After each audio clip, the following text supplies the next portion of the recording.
Evening. Go on. Ready? Yeah, go on. Good evening, listeners. You're listening to Bless Radio.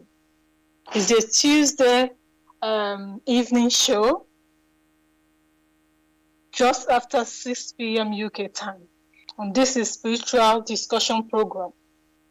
My name is Mrs. Iganoy.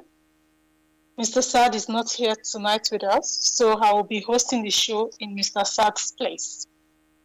And with me on this show is Gregory. Good evening, Gregory. How are you? Hello, all right. Thank you very much. How's the weather where you are? It's gloomy out there. I think that is the weather everywhere. Dear listeners, this is the spiritual discussion program on Bless Radio. You can listen to this program on www.blessradio1.com. Also, we are live streaming on youtube.com. Go to search box and type in Bless Radio 1. Bless Radio number 1. The aim of this show is to introduce to you the Walk in the Light of Truth, the Grail Message by Ablution. If you want more information on the Grail Message, or you want to get a copy on the Grail Message, you can go to the site www.grailmessage.com. I'll say that again, www.grailmessage.com. And tonight, we will be speaking on the topic, Is Love Blind? You can join in the show with your questions and comments. Today, we'll be using a different number, a Belgian number, and the number is 003245511289. You can call, text, or send WhatsApp messages. Gregory, today we are talking about love. What is love?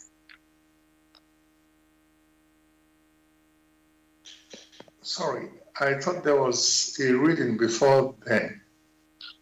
Oh, you are right. Thank you very much.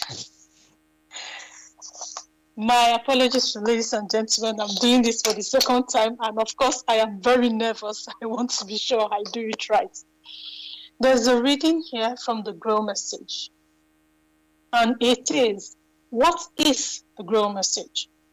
The Grail Message in the Light of Truth by Ablution is a spiritual knowledge of life. It offers an explanation on the world, a picture of creation on the basis of natural laws. Its lectures contains valuable basic elements as a hub in life, for through the knowledge mediated, the reader is again brought closer to life and led back to God. The Grail Message deals with important fundamental questions of life by explaining in a clear and logical way the automatic workings in the laws of creation, the whole weaving of creation, allowing every process to be recognized and thereby the purpose of our whole life to be understood. It is directed at the individual and speaks to the innate experiences of the human being, their strengths and weaknesses. Thus, every reader has the opportunity to discover through intuitive perception if what is stated is the truth, combined with matters of fact reasoning, and a complete world picture arises where there is no separation between the visible world and the great world beyond the five senses, or any separation between science and religious striving for knowledge. I would like to give you a couple of quotes from the author of the Grail Message, Ablution. The reader and hearer of my lectures should always walk within himself, keenly probing and building bridges from one lecture to another, as well as out into the great and small world happenings. Only then will he be able to understand the Grail message and find that it gradually shapes itself into one complete whole without leaving any gaps. Again and again, in all happenings, the reader will come back to the basic features. He can explain everything without having to change even one single sentence. The word of the Grail message lives, so that it permeates only those people who really carry the earnest desires in their souls to find abundantly. All else is automatically rejected by it. For the arrogant and those who seek superficially, the Grail message remain the book with 7 seals. And I quote, "I wish to fill the gap which has so far always remained unanswered in the souls of men, and which never leaves any serious thinker in peace, if he earnestly seeks for the truth." Thank you very much, ladies and gentlemen, for listening to that. Gregory, I'll come back to you. Like I said earlier, today's topic is love blind? Gregory, what is love? Hello? Yes, I have a question. And when one is accosted with such a question, because the expression love is used again and again, it becomes as if one is stunned on an expression which is used almost every time to denote affection. Therefore, it is necessary to consider it in a very simple term. Whenever that expression love is used, it tends to caring. The pointers, the arrows are that of caring for anyone who cares not only for their neighbor or for the environment, whatever they put their efforts into and care for it, and care for it to grow, to manifest. However, the manifestation must not be arbitrary. Therefore, love must be considered, that expression love must be considered only in accordance with the laws through which every object, every personality came into existence.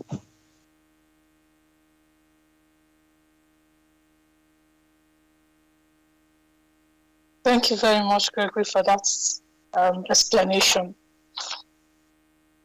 How can you differentiate the concept of love from the concept of what we know in general terms as what people call true love? Love in the sense of what you have just described to us, and the general concept of true love in quotes.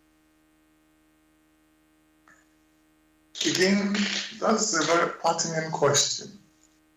And in the answer just given, the stress was placed on caring in accordance with the laws of creation through which all has come into existence.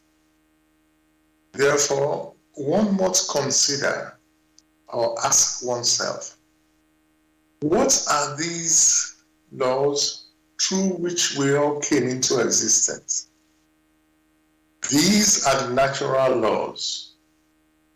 Which natural laws have always made provision for the human personality or for all that exists to grow, to thrive, and to fulfill the task which is assigned to them. Therefore, what true love may be referred to must be that caring which is in accordance to the fulfillment of the task, which tasks have been the development of the innate talent of the human personality. That only will then be a true love. Else, if the caring is shown or is expressed in such a way that it doesn't allow the human personality or that which is loved to grow and allow those innate talents to come to fruition, then that will be false love.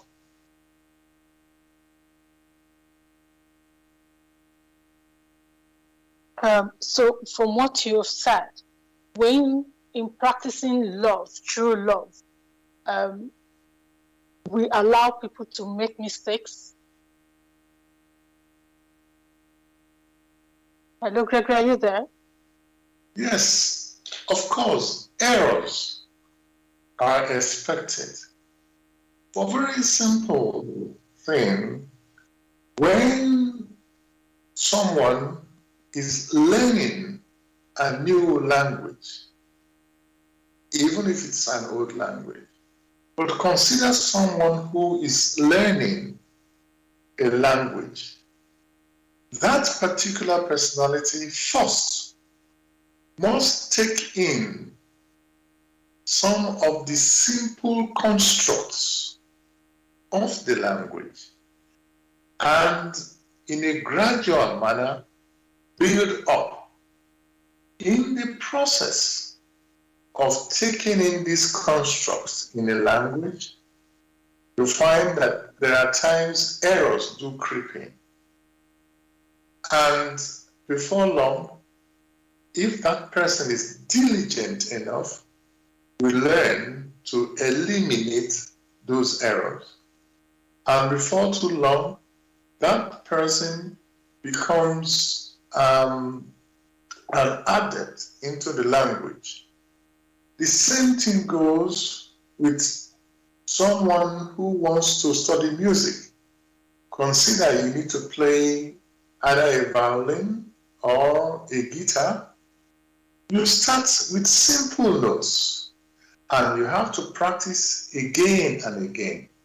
Of course, there will be errors, but before long, you can identify what those errors are and make amends such that the pure notes that the personality is seeking to attain to through practice will be attained.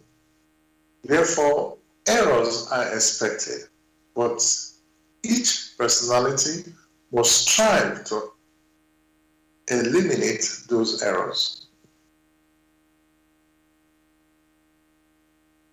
Thank you very much, Gregory, for that explanation. So, if I understand you clearly, in my own simple terms, try and put what I think I understood is like a mother who has a child, like a child who's learning how to walk. The mother helps this child with patience and understanding so that this child will learn how to walk and eventually be able to walk on his own. But you've said that the process of love is also the process of making mistakes. But there are mistakes that are made that are, in quotes, unforgivable. How do we overcome these mistakes? How do we overcome these points in the process of love where somebody keeps making a particular mistake off, on and off, and it looks as if the person hasn't learned anything. How do you overcome that? It's a very good question. One is asked, how do we overcome that? Not that, how does he or she who is making that mistake overcome it? In patience and perseverance, these basically are virtues. Which virtues are the hidden talent that the human personality needs to cultivate. So in the process of untiring care, in spite of the so-called errors, one is differentiating these errors from mistakes. Sometimes they may sound alike. But one should know there are some premeditated, and there are others which are not premeditated. The not premeditated are those which are not done basically to cause any harm, but because one has not got to a stage of maturity, one is still in the process of learning and, in quotes, make mistakes. So one must differentiate those errors from the other ones which are premeditated. The premeditated, in quote, mistakes or errors are those ones which are basically planned over time. One won't even call them errors or mistakes. Since the question was, how do we, not him, for the other person which is referred to might not even be aware. One can speak about oneself. One cannot completely speak about another, for the state of affairs of that personality, one is not sure of. It could be there are cases of mental issues. It could be there are cases of forgetfulness due to either old age or one thing or the other. It could be that even one's blood radiation, that which has been inherited, has an impact. But each one has the duty or has the task to refine themselves. So take care of yourself first, such that you hopefully will learn of the challenges others have, and then you yourself will know how to adjust. Since you have full control over yourself, it is for your own improvement that comes first. Others, in due course, hopefully, will come to realization and take care of themselves. Thank you very much, Gregory, for that in-depth explanation. There is a saying that goes, God is love, and Jesus is the expression of his love. How do we interpret this expression? How do we interpret this saying? Again, you find such expressions, and they are abound everywhere. When the expression Jesus is used, one reflects on the ideal that should be, albeit on the earthly.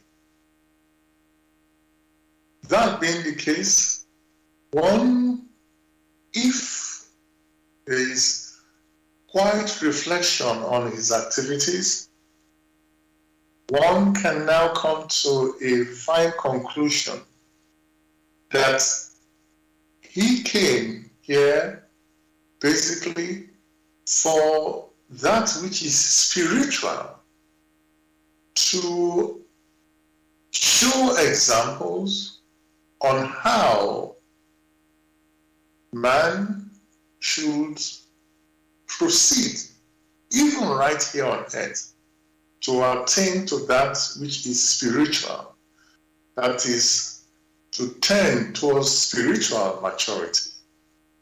Such caring, like one mentioned initially, which is basically spiritual, is the real love, for it shows how the human personality must proceed in their thoughts, in their activities.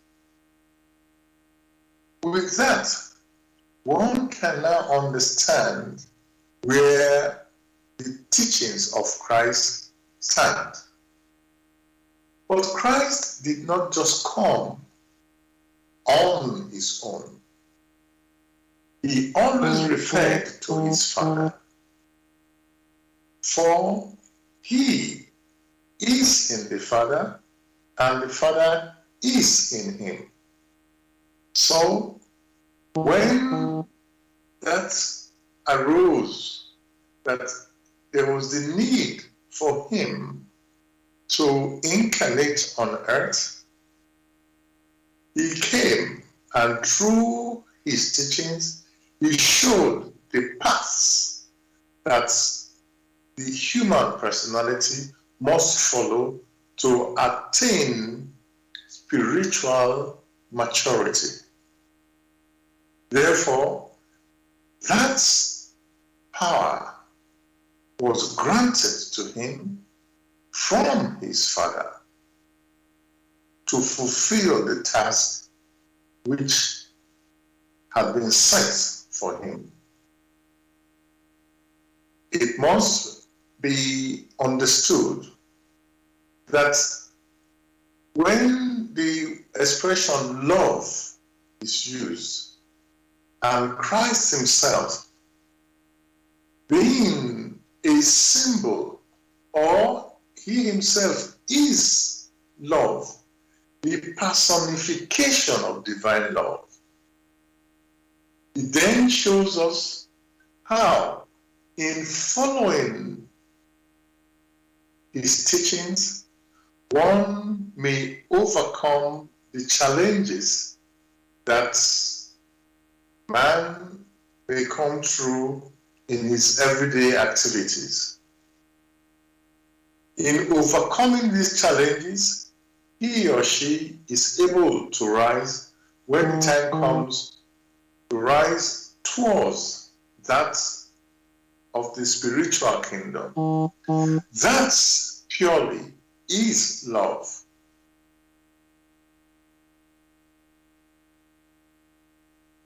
Thank you very much, Gregory, for that in-depth explanation. According to the Bible, it is reportedly said that Christ said, love your neighbor as thyself, and also that we should love our brothers and sisters. If I am to love my brothers and sisters, then who are my neighbors? Because in the Bible, it said I should love my brothers and sisters. And then it also says, love your neighbor as yourself. How do I link those together, please? Actually, it's very simple. Like we mentioned, it said care.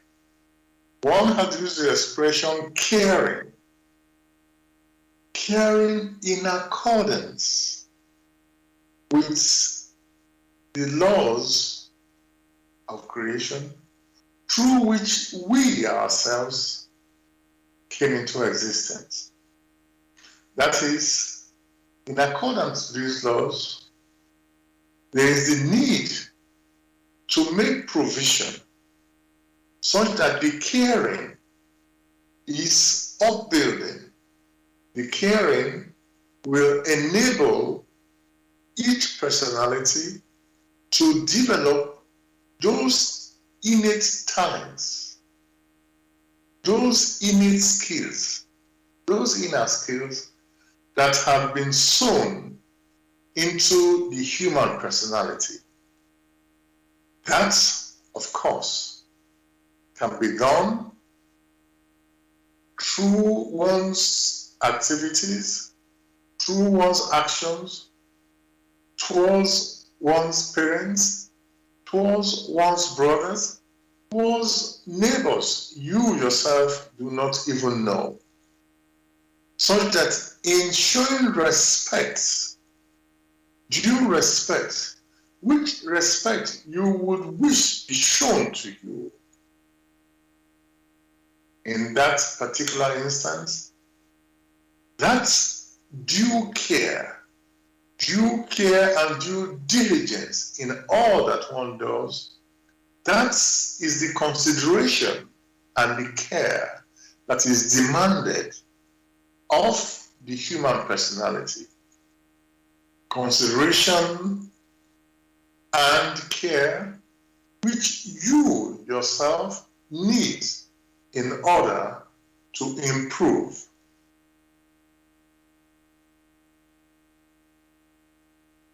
Thank you once more, Gregory, for that. Thank you, listeners, for joining us today. You're listening to Bless Radio. Today's topic is love blind? To listen to this program, you can go to Bless Radio 1 live stream on youtube.com.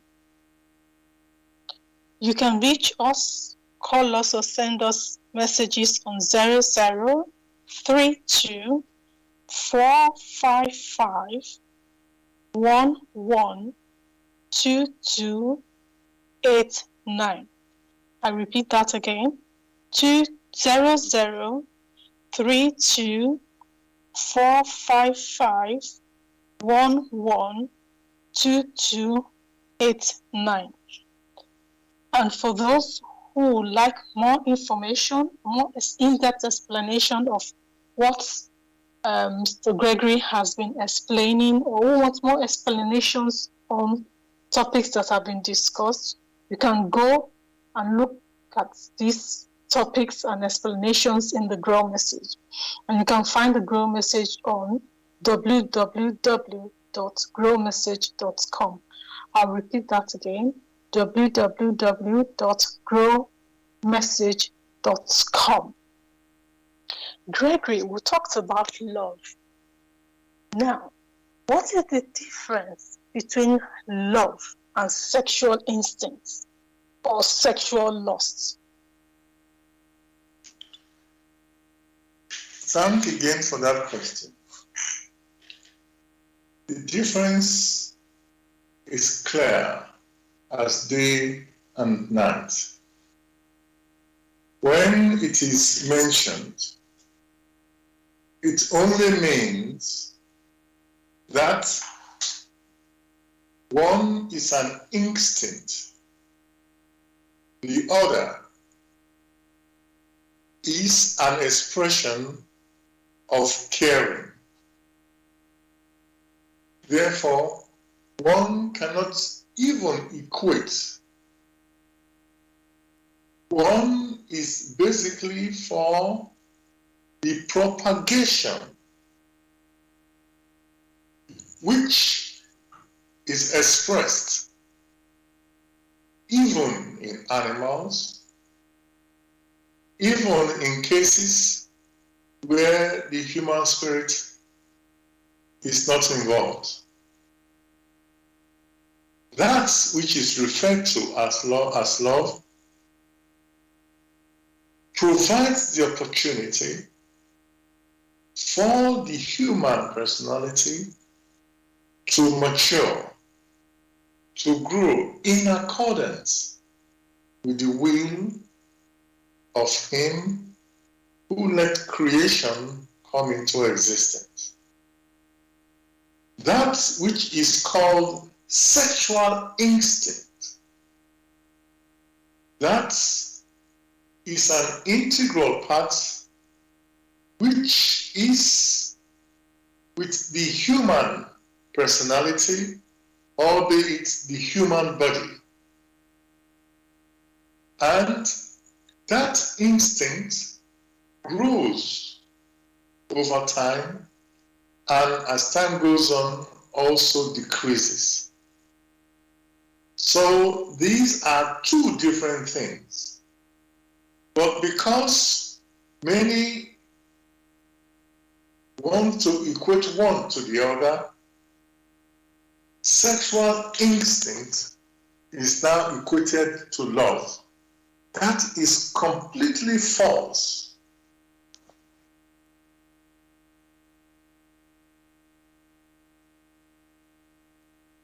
Thank you very much, Gregory, for that in-depth explanation. Now, according to you, sexual instinct is different from love. How can we tell if we have love for an individual or if we are just sexually interested in them? How can we tell, differentiate between the two things? As one may already know, when you provide care for your baby or for another personality, sexual instinct is not discussed. For what you yourself wish is to provide care. Take, for instance, many a child or many a personality goes to school to learn. In that scenario, you find the teacher unflinching in ensuring that, take for instance, the personality who wishes to learn to play music is not just left alone, but is made to go through different exercises such that he or she becomes capable of playing a note and therefore extending the note. That has nothing to do with sexual instinct. For it could be a man to a child, a man to another man, or to a woman. So sexual instinct has nothing at all to do with love. That love which is able to identify the skill that the personality has and strives to ensure that that skill, that talent comes to fruition is the love that is talked about. So one should not confuse or even try to mix up that love which is precise, which seeks to make provision for the improvement of the innate personality such that their skills will come to fruition, whereby they themselves are able to provide that which is joyful and makes people happy. That must be separated from the personal expression of sexual instinct, which should be something between two mature souls who wish to come together or swing together in their activities. So these are two different things and should never ever be classified as one. Thank you very much, Gregory. You said in your explanation that the sexual instinct should be an activity, or the sexual activity should be an activity between two matured souls. Can you please expatiate on that? Because the reason why I'm asking is that today you see youngsters as you see youngsters or teenagers as young as 12 years getting involved in sexual activity. How then can you tell them?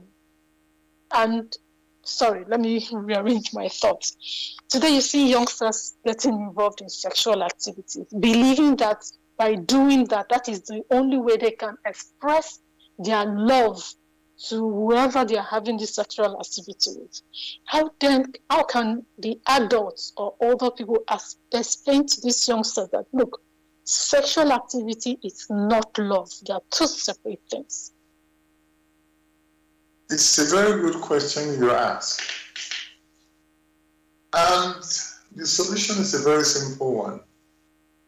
It was these so-called elders who, through their activities, let down the bridge, convoluted, confused this expression love and the expression sexual activity. Therefore, if really they are earnest in advising the younger ones, let them show the examples. But what do you see? Many a person will say, don't smoke. We go out smoking. Many a person will say, don't do this. And once you turn around, you find him doing the opposite.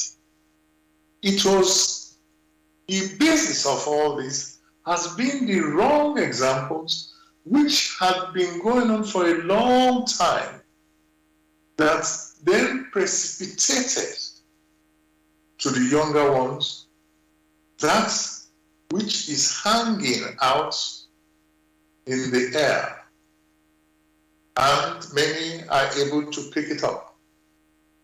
For when again and again and again they see these things in billboards, they see the nakedness everywhere, even in the home, then these examples reinforce themselves in the young, tender one who, in their fledgling age, are susceptible to this very strong impression. Before too long, you'll find they then accept this as the norm. That morality, that inner state of stability, which they should have had at the initial stage, are then shattered. Therefore, only continuously good examples shown by those who wish things to be better will be helpful. It is not by talking the talk, but to put it precisely, by walking the walk.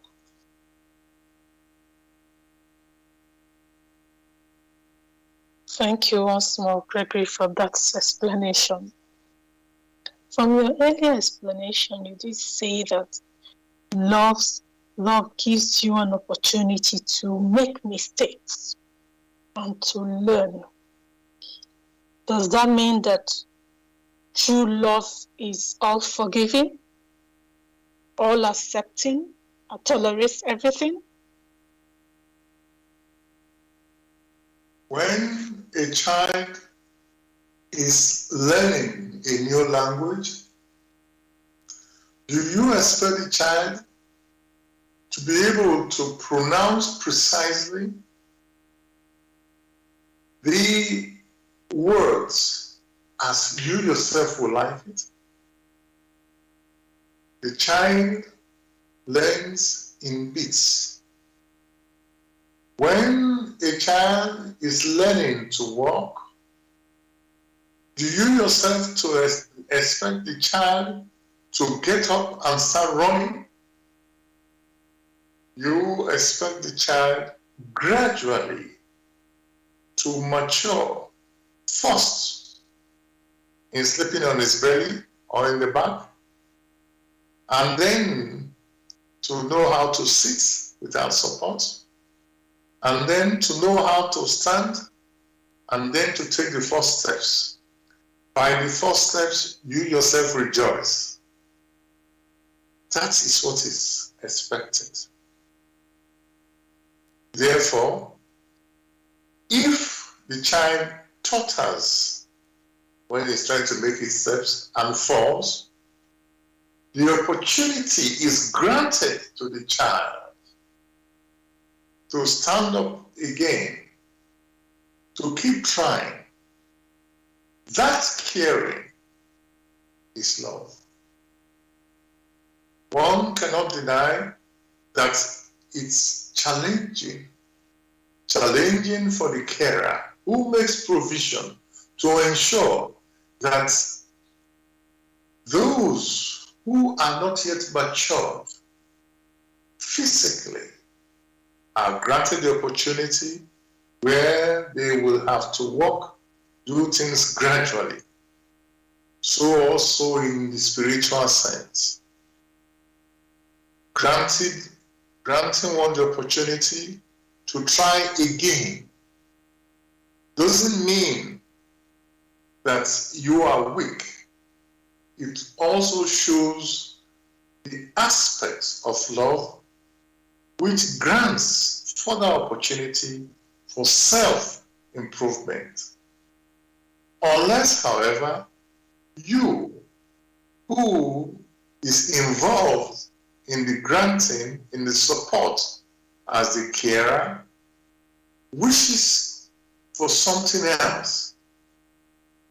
That is a scenario where you now think, oh, enough is enough. Patience, perseverance, these are qualities which that person who harbors love must be prepared to show. To show in the case of children.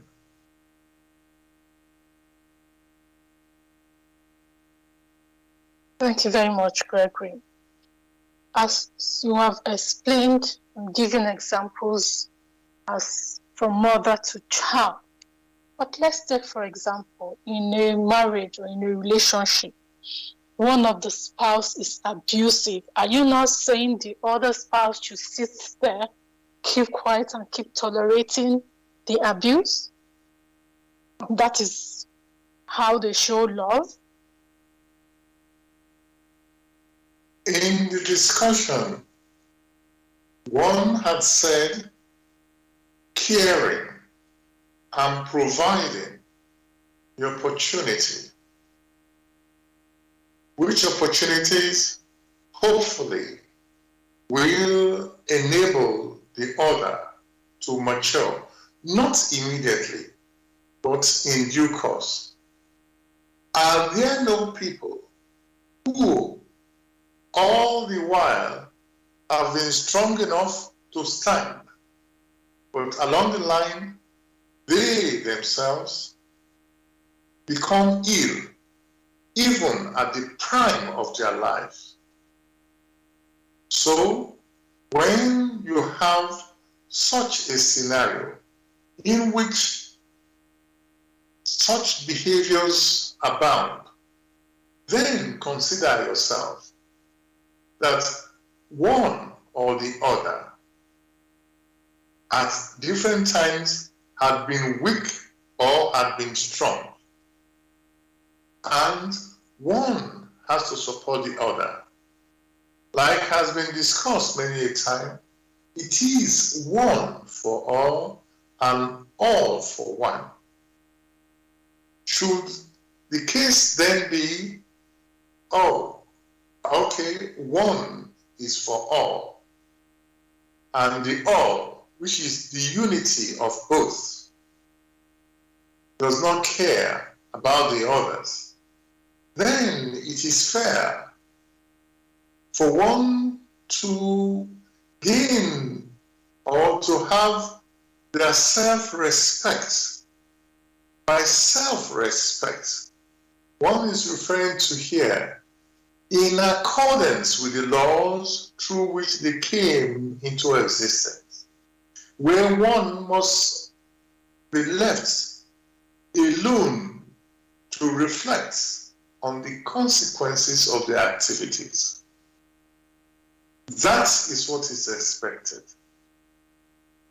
However, what should never be forgotten is that there are two individuals, in quotes, who have come into a union. Like many say, roses are beautiful, but be careful, they have thorns. It means one has to tread with care, no matter how lovely things are. And in a union, if many are considering that it's going to be a union without challenges, then they had better not get into it. For the union will stress you, will challenge your innate abilities. It is then that the personality knows whether they are making progress or not. So whoever gets into a marriage or a union expecting that there will be no challenges has missed it all.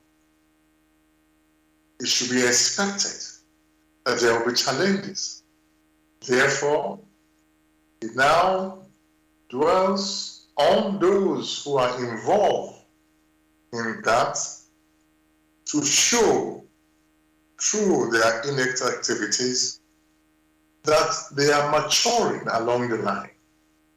Of course, it should not be one-sided, but many have to be careful, for what is seen from the outside may be very different from what the motives are.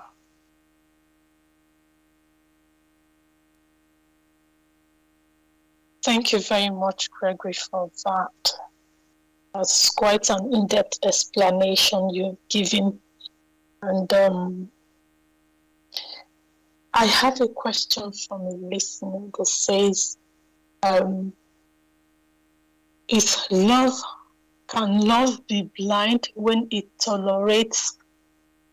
Hold on, let me read this. It says, in a relationship where the other party is always faithful, always unfaithful, and always to apologize comes with gifts, is it love to stay in that relationship? That's a question from a listener. These are questions which abound. As with everything,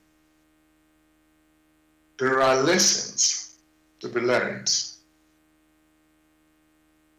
The threshold of so-called tolerance, the threshold of understanding varies from person to person. There are many. Take, for instance, the case of someone who has cancer. Your partner has cancer. You do not have cancer. And you have to care for that partner who, through the medications he or she has received, is not fully aware of what he or she may be doing. That's one scenario. The other scenario is that of sometimes split personalities. That is why one mentioned what is seen on the outside. The motive may be very different. One may not know what the other person might be going through. It could be some fear. It could be due to some inferiority complex. There are a multitude of reasons. However, when questions are framed, it is said an abusive partner. In the first instance, one should know that each personality is different.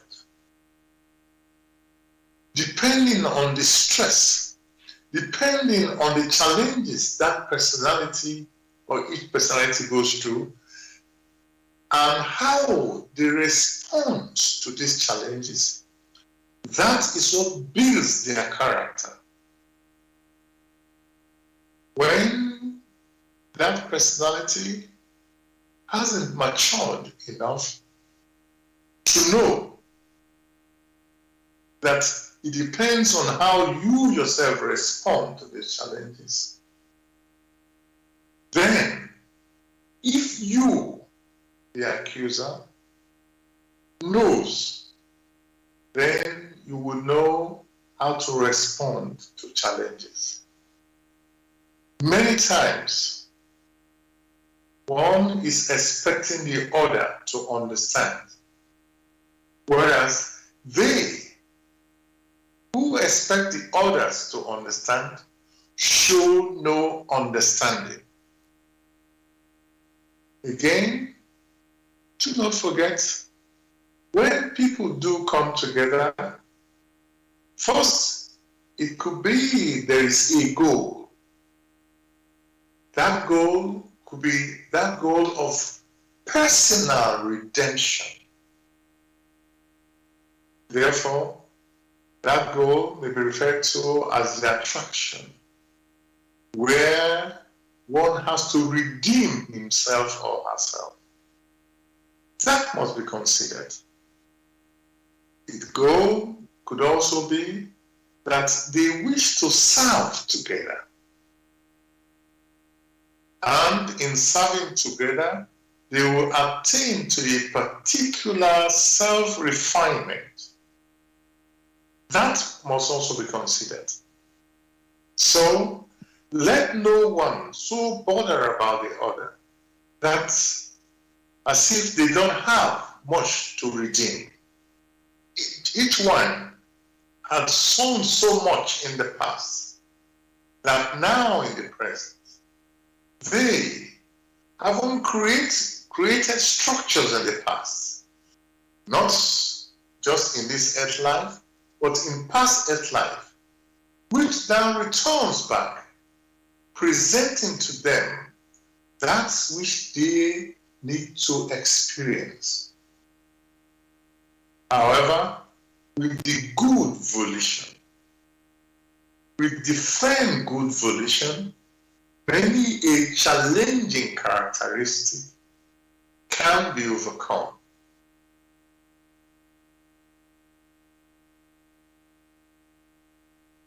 Thank you very much, Gregory. I have another question from a listener. I will take that before we go. The question reads, it says, the Bible says, love your neighbor as yourself. How do you love a neighbor who is disrespectful and evil? Question for you, Gregory. Well, you put it precisely. How do you love a neighbor who is disrespectful and evil? In the first instance, how come you are in the neighborhood of him or her who is disrespectful and evil? Did you bring yourself there? Or you just found yourself there?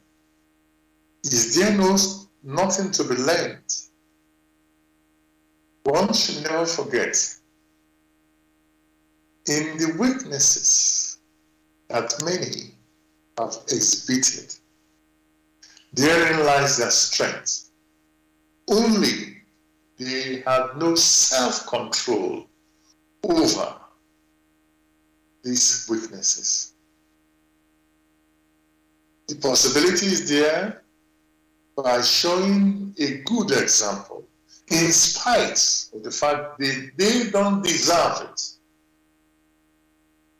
that the possibility arises that the so-called neighbor who is disrespectful, the eyes may be open.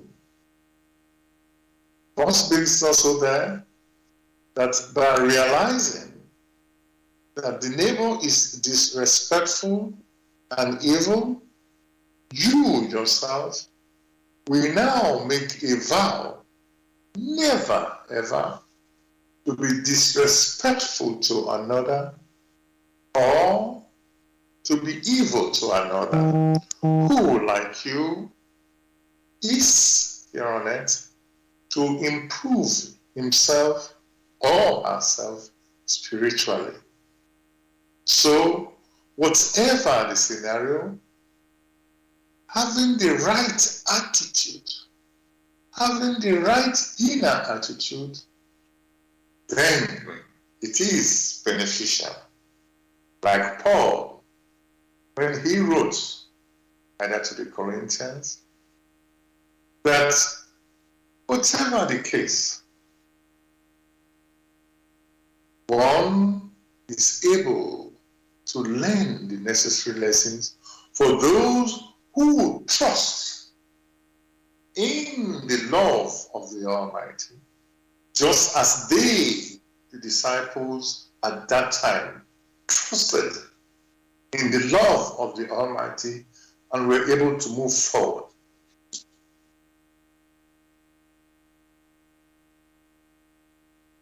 Thank you very much, Gregory, for that insightful explanation. Dear listeners, you are listening to Blessed Radio, a spiritual discussion program. Today's topic is Love Blind? You can listen on www.blessradio1.com. We are live streaming on YouTube.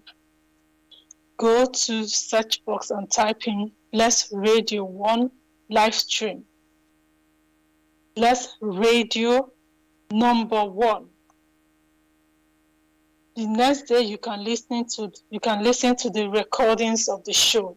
Go to youtube.com and search Bless Radio 1, the Grail Message, and then put in the topic. For those who want more information on the Grail Message or want to get more information and more understanding of what the Grail Message is, please go to www.grailmessage.com.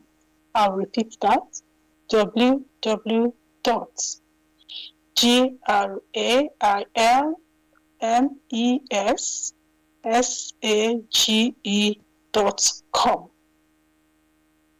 Today's topic is love blind?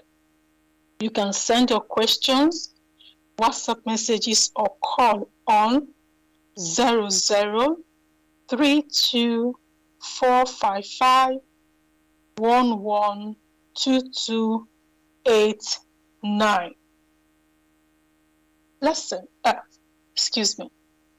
Gregory, how can you align love with justice? Because after all, love is all forgiving, love is all accommodating. Then how can you align it with justice, please? Answer that question. It is not that love is all forgiving, or what is referred to forgiveness is basically pointing out the path which a personality needs to take to extricate himself or herself from the depth which they have fallen. That again is love. The path is shown, But the human personality must traverse that path. For it was they themselves, through their activities, that sank into such depths of confusion. What one should always know, that there are laws, which laws may be possible to have the earth, which laws may be possible for the human personality, the human spirit, to incarnate. Therefore, the possibilities which are granted the personalities, which possibilities will ensure that the innate talents which have been sown into it will grow. Having granted that opportunity, one is bound to give an account of what they have made of it. In love, these opportunities were granted. In justice, what the personality has made of these opportunities must be accounted for. Like when a personality breathes in, it doesn't hold it there like that. It needs to breathe out. Therein lies the cycle, which cycle enables the, in quotes, perfection, the dynamic equilibrium, which dynamic equilibrium enables the human personality to continue to move from one place to another. So each personality must consider, when opportunities are granted, what do we make of it? Do we waste it? For in a final analysis, within the justice that lies in creation, which lies in the dynamic equilibrium, for movement itself is a law in creation, one has to account for it. Else, it would have been a waste of time if the human personality would remain in the same place. Therefore, love, which granted, which cares, which does everything to provide for the fructification of the human personality. That love then demands, having been granted all this, that the human personality should make use of it for its maturity. Therein lies the justice. For love and justice cannot be separated.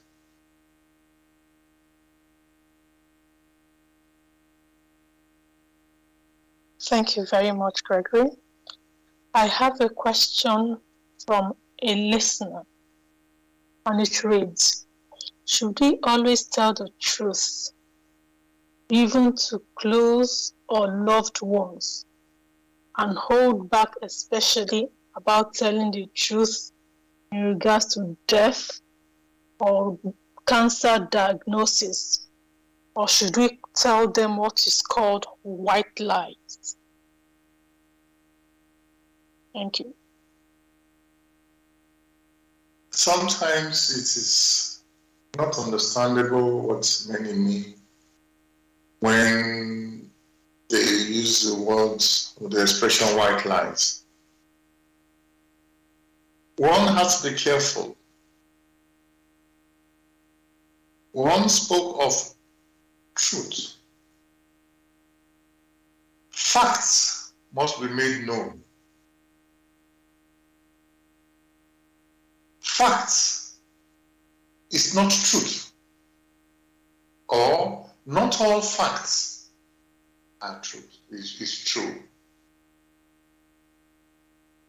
Therefore, one should differentiate the truth itself, which truth does not change, which truth had remained the same yesterday, today, and will remain the same tomorrow. Facts vary. The truth does not vary. Facts vary depending on the human personality. The truth remains the same. With that in one's mind, the facts may be revealed to those who wish to know. Therefore, one should not classify facts, trivial facts, which can easily be distorted as the truth.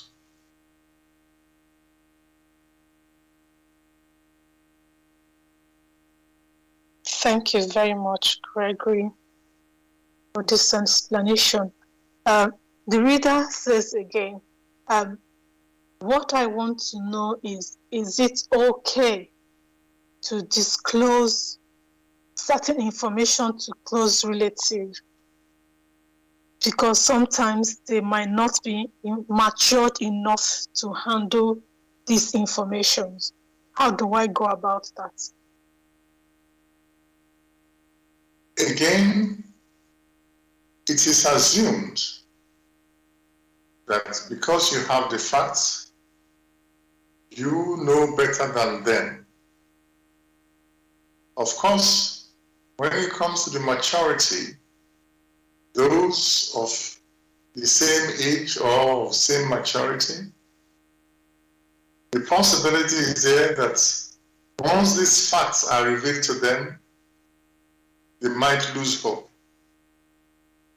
But the guilt will be yours when that which is factual is not revealed. Therefore, you must weigh within yourself what you wish to say or how to say it, such that in your silence, you do not bind yourself. You have said, to have been thinking, oh, if only I had made it known to them. It all depends on, first, your personal maturity, your relationship with others, whom you think, oh, they might not react the way that is expected. So the question is, how should you respond to that challenge? Many rely on their intuition. The key thing here is that before any personality is thrust into a particular scenario, if that person had been quite observant, he or she would have learned many a lesson.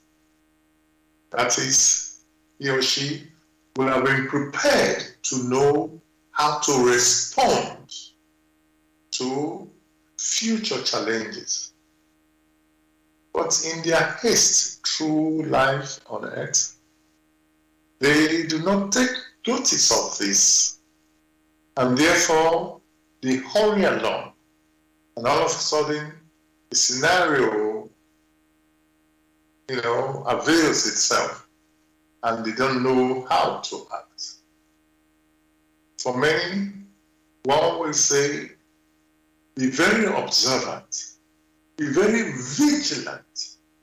Vigilance which is demanded in nature, in creation.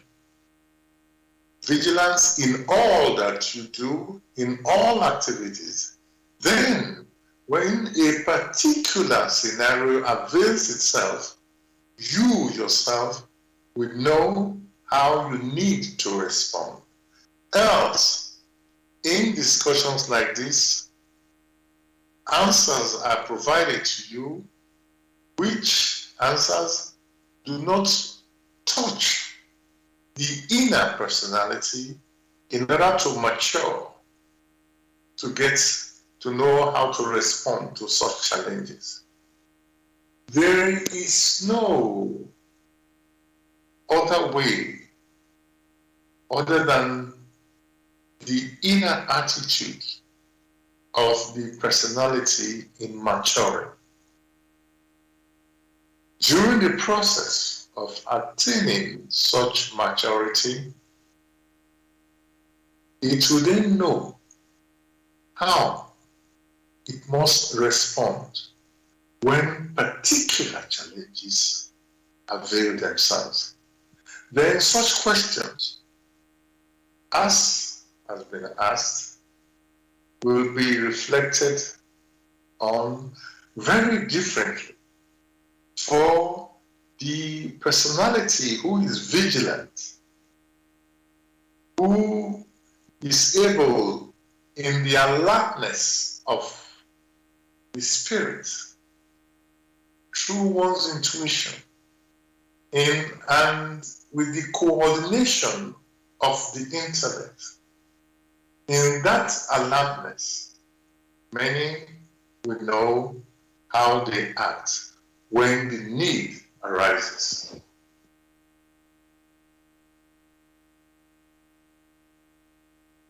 Thank you very much, Gregory. I have another question from a listener, and he says, to love someone or something, does it mean that you must like all of them or all of it? For example, your child may have passion for a hobby, but you are not interested in it, or you think the child will not be successful in this hobby. But since you wish them to succeed and you want to give them every advantage, you allow them this opportunity. Is this consistent with love? It was discussed that love cares, provides opportunities for the human personality to mature not only bodily, intellectually, but also spiritually. So these are the things which one must consider.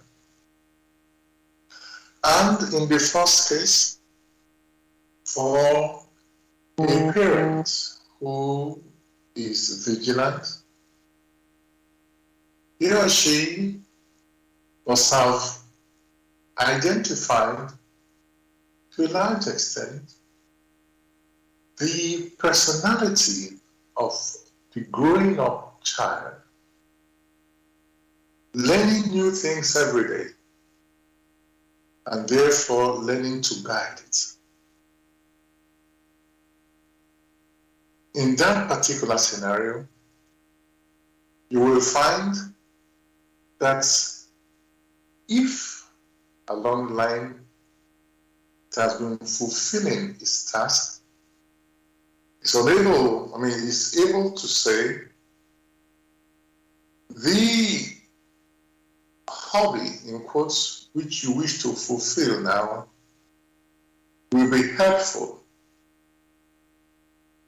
At the same time, you should not forget that many times, many people have to follow a different track to learn lessons along such tracks. And only when they have gone through such tracks are they able to have redeemed themselves. Therefore, one must support as best one could in the growing of the child. But at the same time, there must be restrictions through examples. For children, like animals, observe those nearest to them. They copy those nearest to them. And if the parents are nearest to them, they copy from there. So if they are of good character, if parents are of good character, the possibility, in accordance with the attraction of homogeneity, that personality that comes into their midst will not give them too much trouble.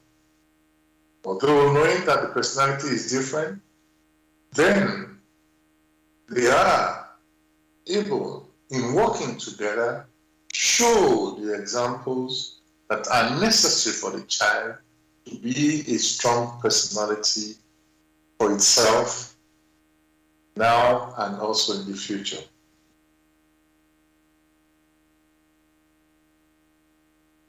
Thank you, Gregory.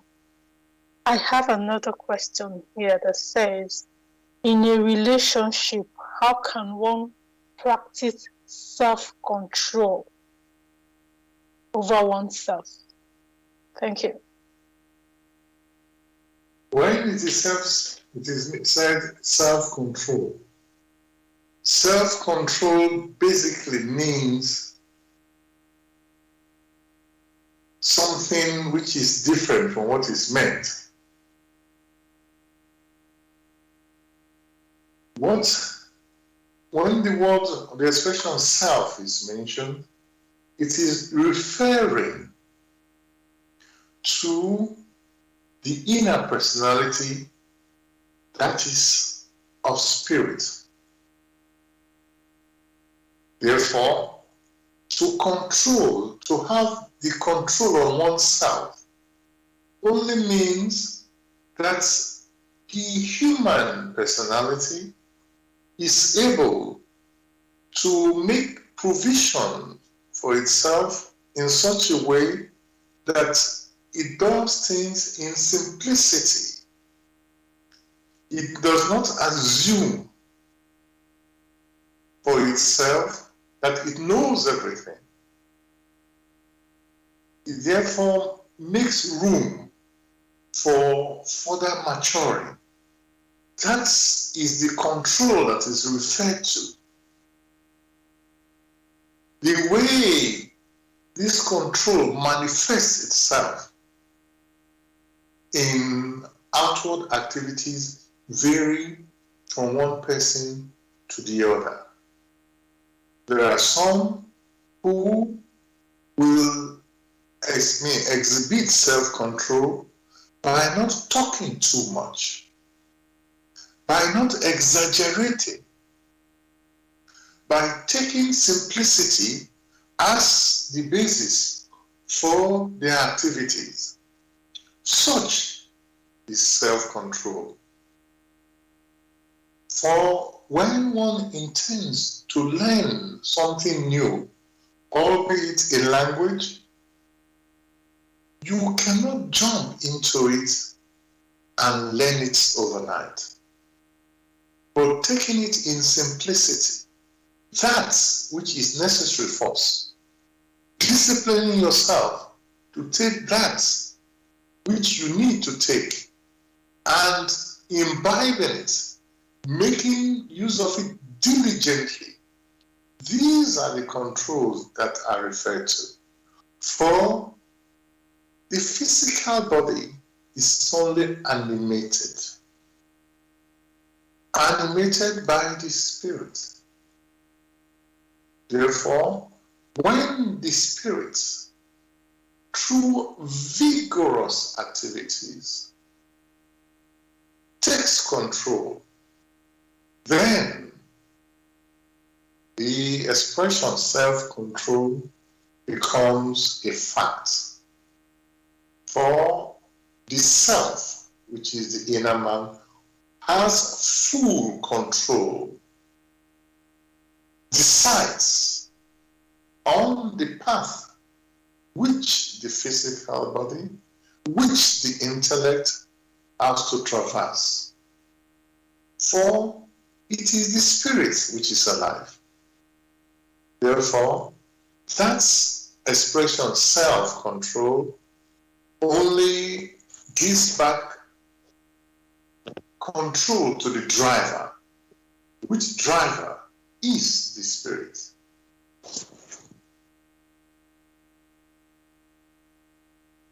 Thank you very much, Gregory.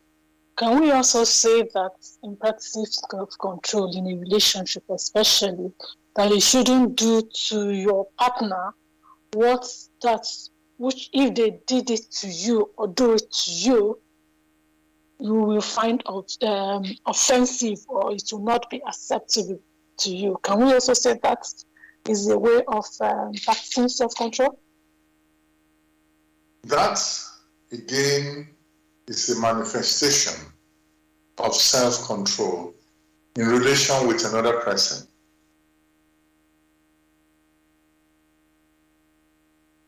But there is a counter. Consider a scenario where one personality is not fully aware of their behavior, one reason or the other. And the other person who is so-called sound in mind and body, in saying they want to sort of exhibit self-control, does nothing to the other person, does not even try calmly to direct the other personality, not knowing the challenges of the other personality. Self-control is much more.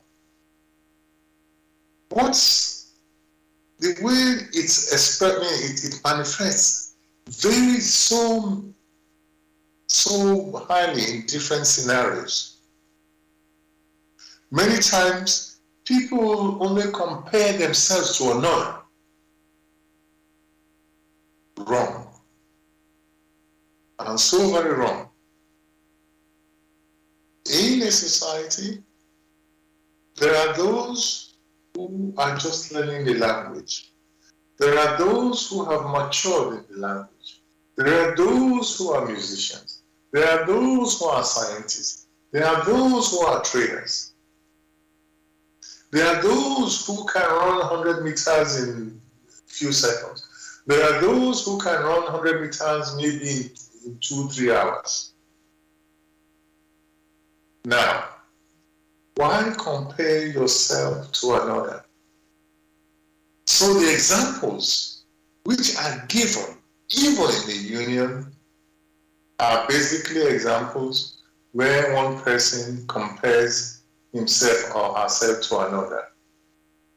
The only improvement a personality makes is that the states of maturity that personality was yesterday is different from the state of maturity the personality is today.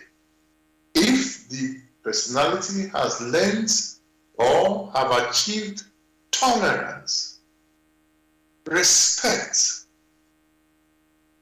support better than they were yesterday, then that is improvement.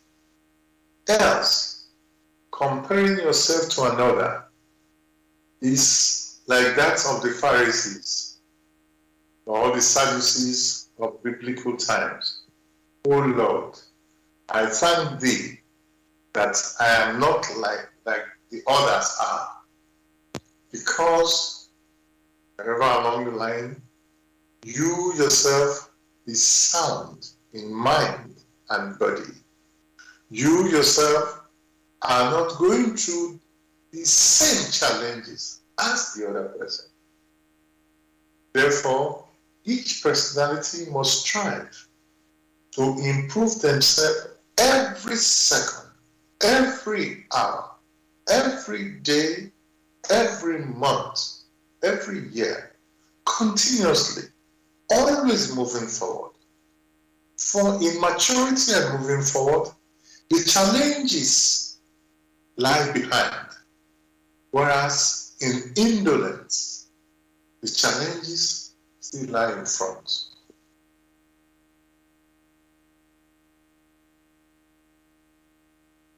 Thank you very much, Gregory. Dear listeners, you're listening to Radio Blessed Radio, the spiritual discussion program. You can listen on www.blessradio1.com. I will take that again. You can listen on blessradio1.com. We are live streaming on youtube.com. Go to YouTube search box and type in Bless Radio 1 live stream. That is Bless Radio number 1 live stream. You can also listen to the recordings of this show the following day. Go to youtube.com and type in Bless Radio number 1, the Grail Message, and the topic for today's show, which is love blind?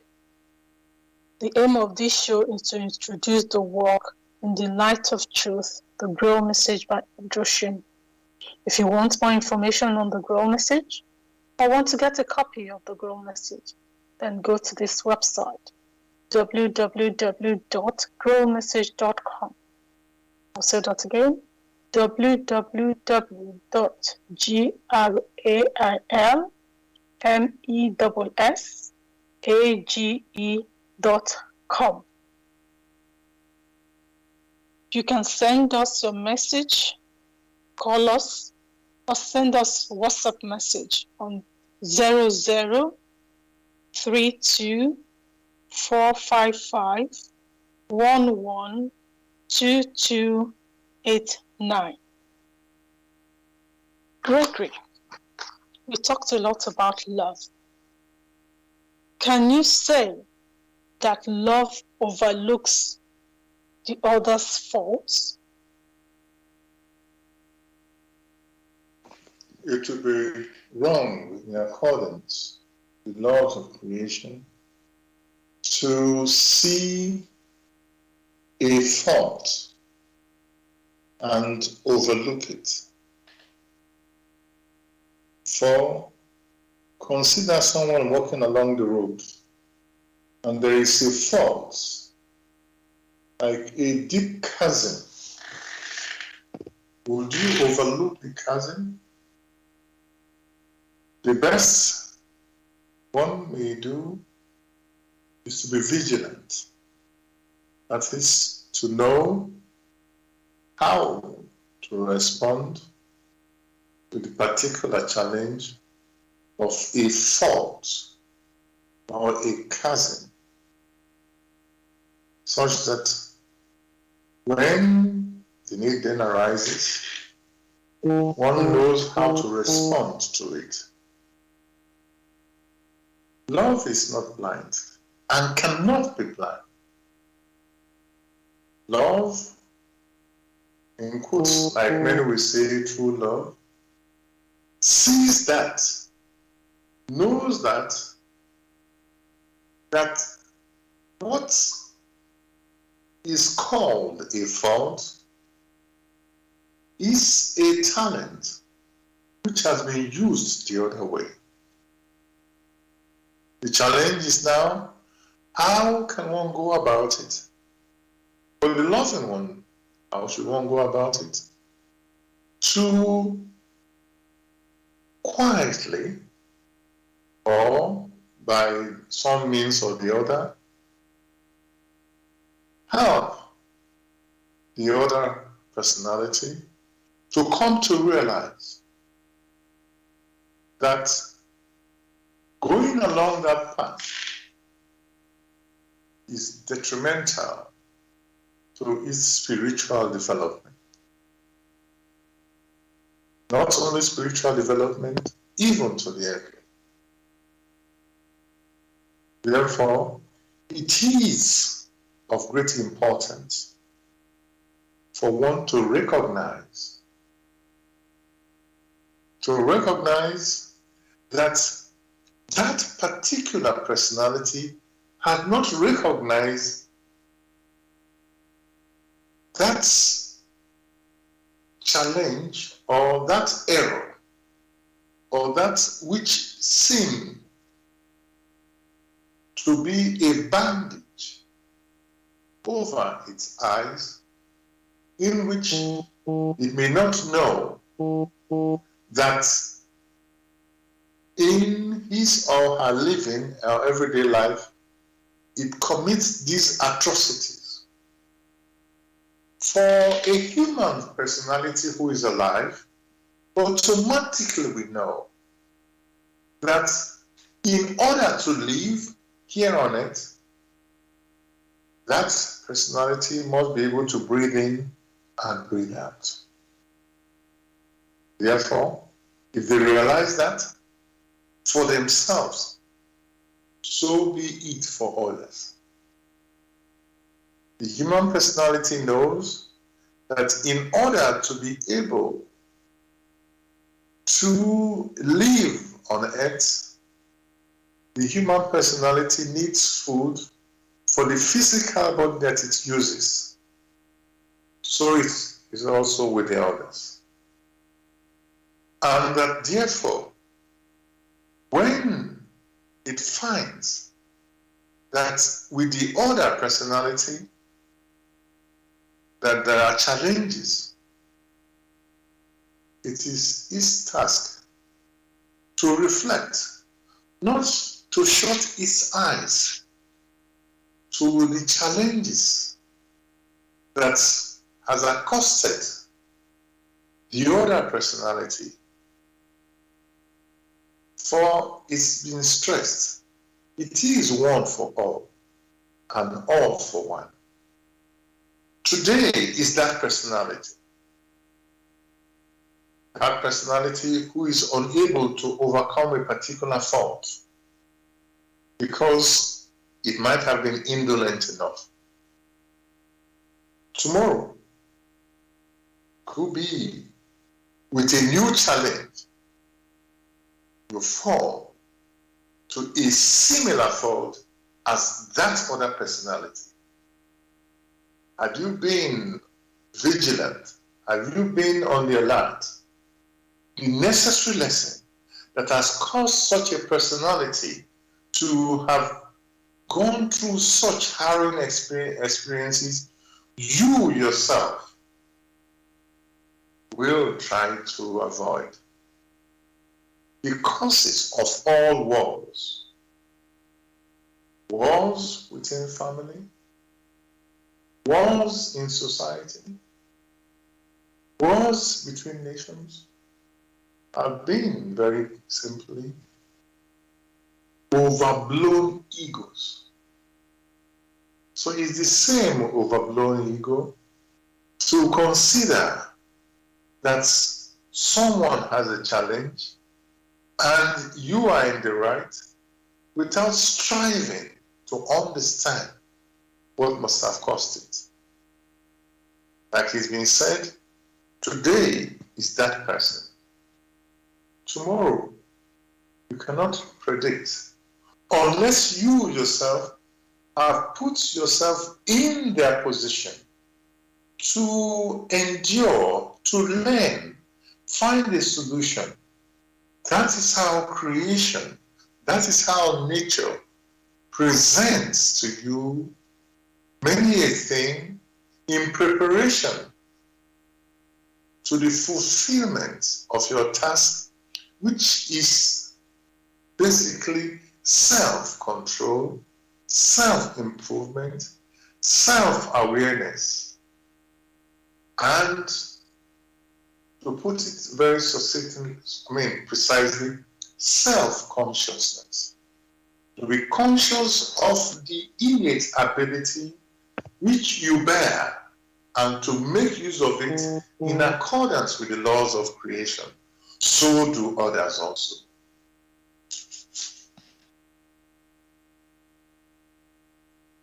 Thank you very much, Gregory, for that explanation. I just got a question from a listener. The listener wants to know, should one criticize other people's faults or only pay compliments, as criticizing their faults can lead to undermine their confidence? Maybe for once, maybe a person should be selfish. First, they should criticize their own faults before they find a way of criticizing other people's faults. Once they get to that stage where they stop looking at the motes in other people's eyes and take care of the log in theirs, then there will be the improvement of the personality to know how to address many a person. For what happens, once you analyze, synthesize, criticize, it is necessary to have an overview, to have a whole picture. First, seek out that which is in accordance with self-improvement. Seek out that which is good before you seek out that which is not so good. If that is the basis of criticism, then it becomes helpful. But for many, even without hearing any evidence, in their own narrow and limited way, they offer solutions, which solutions do not fit the scenario which they have in their heads. And therefore, the critics suffer from lack of understanding.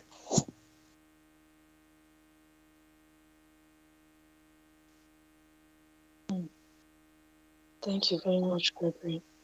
I have another question from a listener, and the listener wants to know, does love always forgive?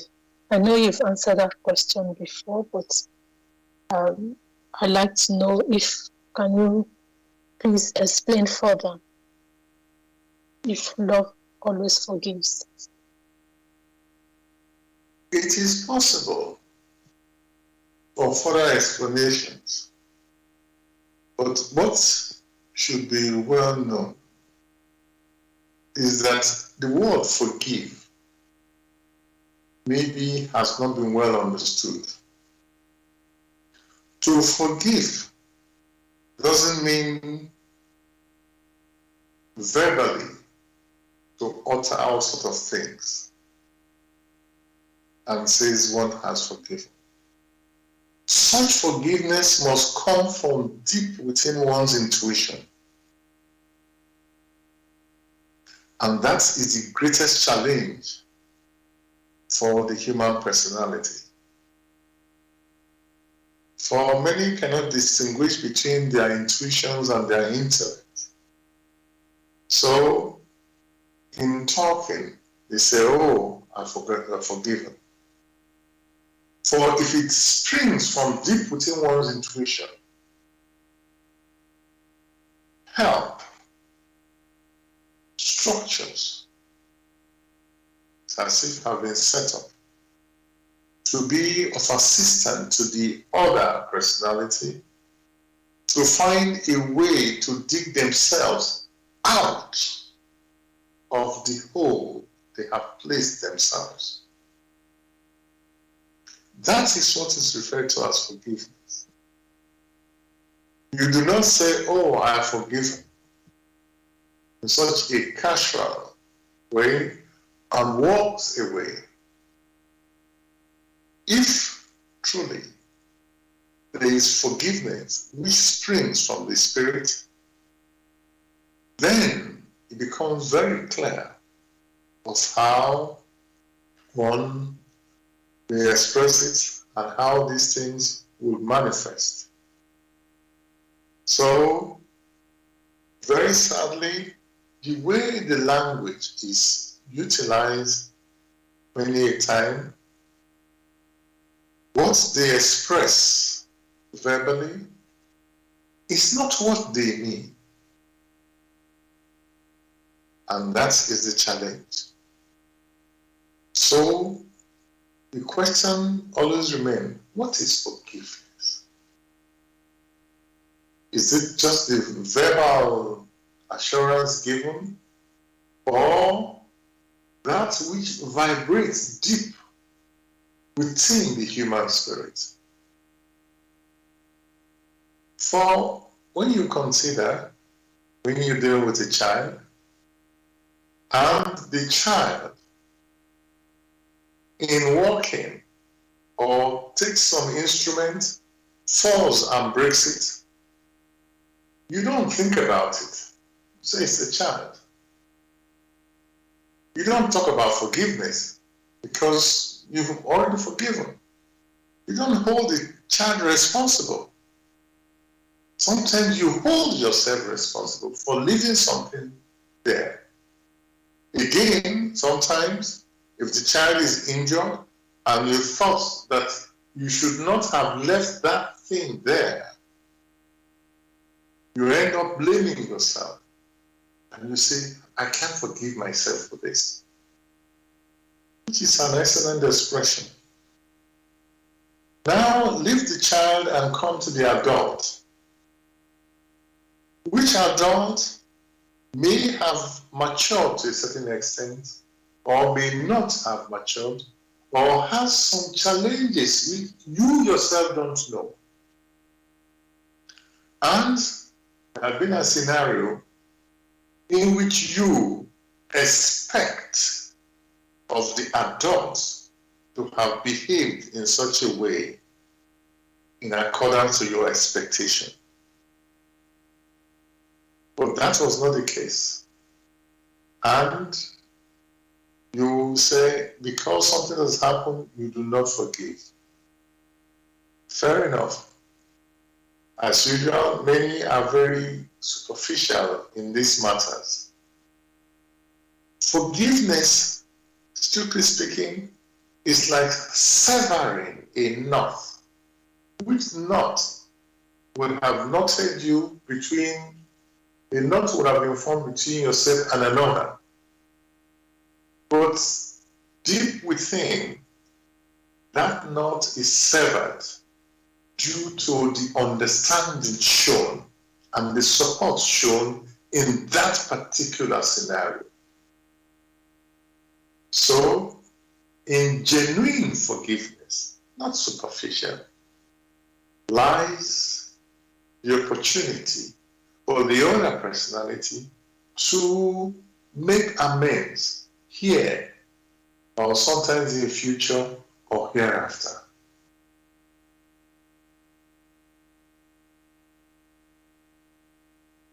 Thank you very much, Gregory, for this excellent answer. I have another question from a listener. And the listener says, telling the truth takes courage. And listening to the truth being told to you also takes courage. But many people don't want to hear the truth, especially if it's something they are not willing to listen to or want to hear. How do you go about telling them this truth in such a way as not to hurt, disrespect, or harm them?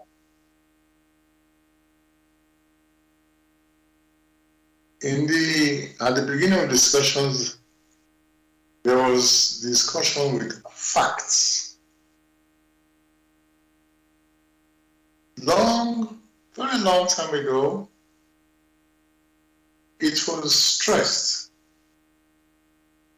that the sun goes round the earth. The earth was the center of the universe. Someone came forward and said, "Oh, that's not the case. On the contrary, it is the earth that goes round the sun." And the powers that be at that time had to ask this guy to recant. And people could have been called to give evidence. Can you see the sun? Yes. Can you see it go around the earth? Yes. And yet this man says it otherwise. The question is facts. How do you view the facts? That is what counts. If indeed you yourself are convinced of the facts that for a human spirit or a human personality in flesh and blood, for it to continue to live, must breathe in and breathe out, and that it cannot be otherwise.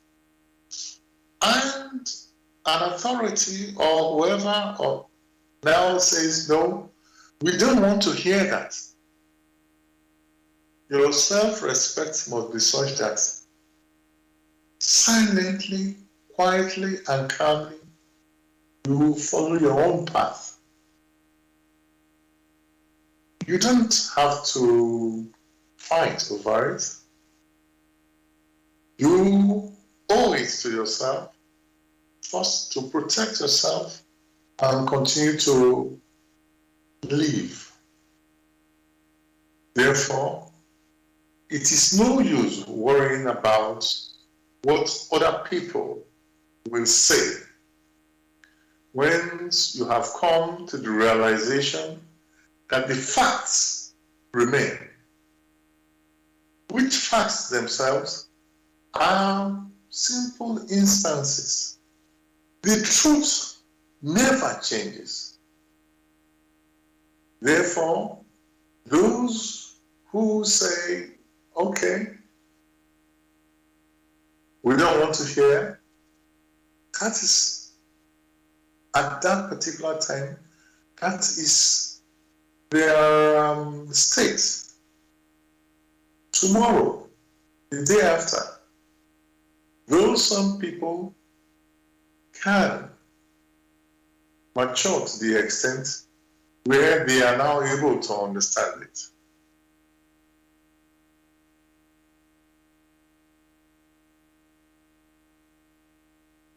Thank you very much, Gregory, for that excellent, insightful answer.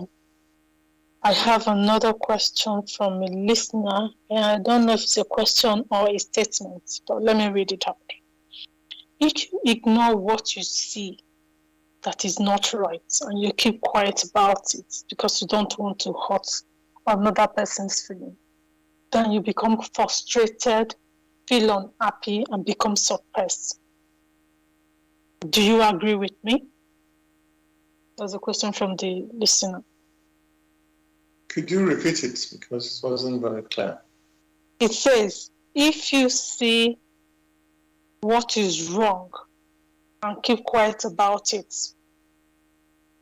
without saying it, you become frustrated, feel unhappy, and become suppressed. Do you agree with me?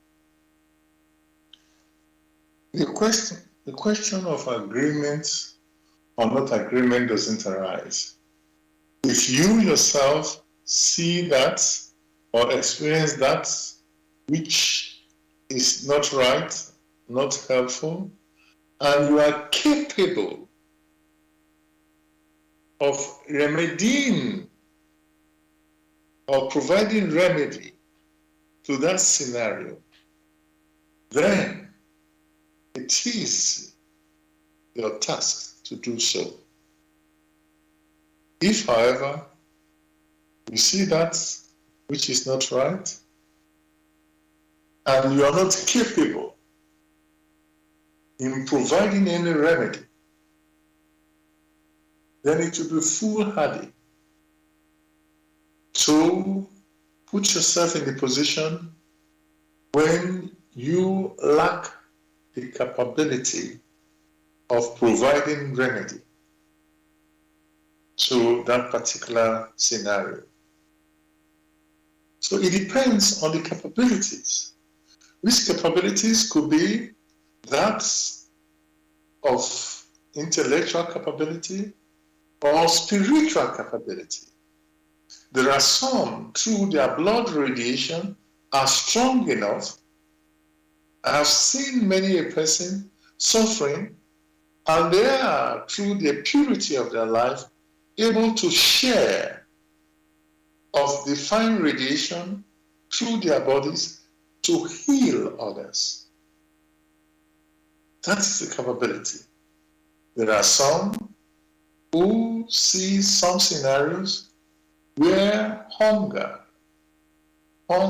in terms of food for the physical body, and in realizing the scenario, having the capability, make provision.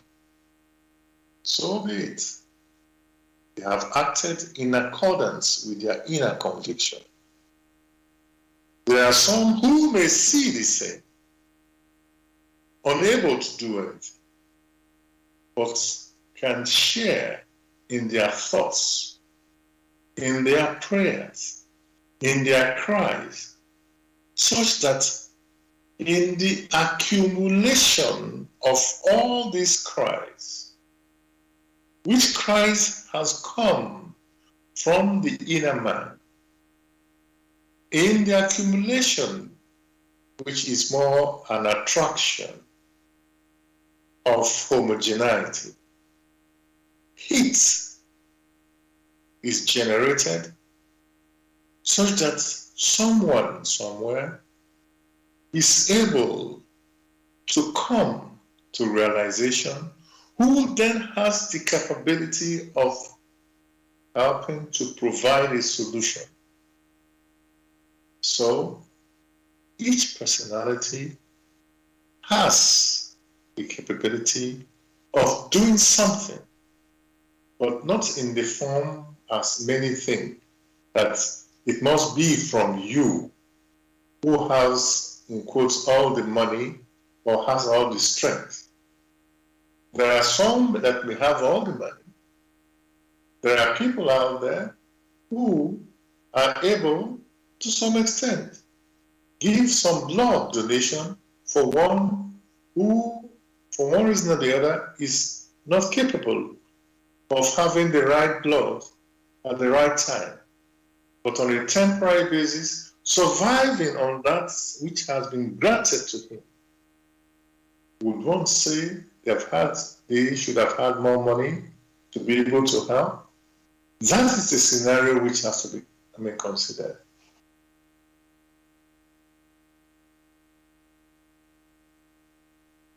Thank you very much, Gregory, for the wonderful answers to our questions. Ladies and gentlemen, you're listening to Bless Radio. BlessRadio1.com. The aim of this program is to introduce you to the work in the light of truth, the Grail Message by Abdushin. If you want more information on the Grail Message or want to get a copy of the Grail Message, then go to this website, www.grailmessage.com. I'll take that again, www.grailmessage.com. Thank you for listening to us today and for excusing my nervous mistakes. With that, I think we've come to the end of the show. Gregory, do you have anything to say to our wonderful listeners? Wishing them a beautiful week. With that, ladies and gentlemen, I also wish you a beautiful week. Stay blessed and stay safe. All the best.